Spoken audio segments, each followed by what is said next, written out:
આજે તો ગયા ગડ્ડુના સ્કૂલે. વાત જાણે એમ છે કે સવારમાં ઉઠીને મેં બનાવી નાખી હતી વેફર અને ચા. પછી અમે ગડ્ડુને 2 ચા પી લીધો અને એના પપ્પાને ઉઠાડીને બ્રશ કરવા મૂક્યા. પછી કરવાનું હતું મારે ઘરનું કામ, એટલે બધું ઘરનું કામ કરી નાખ્યું. અને અમારે જવાનું હતું ગડ્ડુને લઈને સ્કૂલ બેચરાજી, કારણ કે ગડ્ડુની સ્કૂલની ફી ભરવાની બાકી રહી ગઈ હતી આગલા વર્ષની. એટલે અમે બધા 3 જણા તૈયાર થઈ ગયા અને બાઇકમાં બેસીને ગડ્ડુના સ્કૂલે પહોંચી ગયા. અને આ છે ગડ્ડુની સ્કૂલ, જે સંખલપુરમાં આવેલી છે ત્યાં, અને સ્કૂલનું નામ છે રત્નમણી સ્કૂલ. પછી આપણે આવી ગયા સ્કૂલના ગ્રાઉન્ડમાં. ત્યાં છે આવું રમવાનું છોકરાઓ માટે, લપસ્યા, હિંચકા અને એવું બધું નવી ફેશનનું.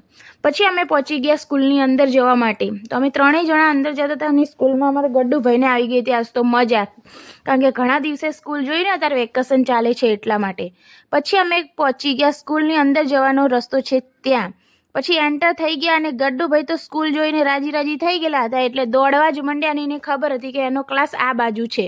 પછી અમે એની બેન જે જગ્યાએ બેસે છે એ જગ્યાએ પહોંચી ગયા અને એના સાહેબને મળવા જવાનું હતું આજે, એટલે અમે ત્યાં પહોંચી ગયા. અને આ છે એની બેન અને આ છે હેડ સાહેબ, જ્યાં અમારે મળવા જવાનું હતું અને ફી ભરવા જવાનું હતું. પછી અમે ફી ભરી અને ગડ્ડુને લઈને હું આવી ગઈ બહાર, અને એના પપ્પા ભરવા ગયા હતા ફી.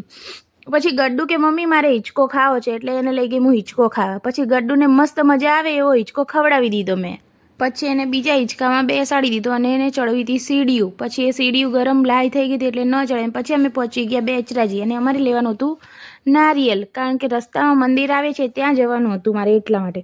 પછી ગડ્ડુ કે મારે નાસ્તો ખાવો છે, એટલે એના માટે મંગાવી દીધી સેવ ખમણી અને સમોસા. પછી અમે 3 જણાએ નાસ્તો કરી લીધો અને મસ્ત નાસ્તો ખાઈને અમે પાછા આવી ગયા સંખલપુર. સંખલપુરમાં આ મંદિર આવેલું છે જ્યાં ગડ્ડુની મેં બાધા રાખેલી હતી, એટલે મારે ચડાવવાનું હતું ત્યાં નારિયેલ. પછી અમે 3 જણાએ અહીંયા નારિયેલ કર્યું અને મસ્ત રીતે દર્શન કરીને પછી આવી ગયા અમે ઘરે. તો રસ્તામાં મસ્ત કેરીઓ લબડતી હતી, જોઈને મસ્ત લાગતું હતું. પછી મેં આવીને ઘરે સુધારી દીધું ફુલાવરને બનાવી દીધી રોટલી. તો મસ્ત રોટલી અને ફુલાવરનું શાક બનાવીને આપણે આપવાનું હતું ગડ્ડુના પપ્પાને ખાવાનું.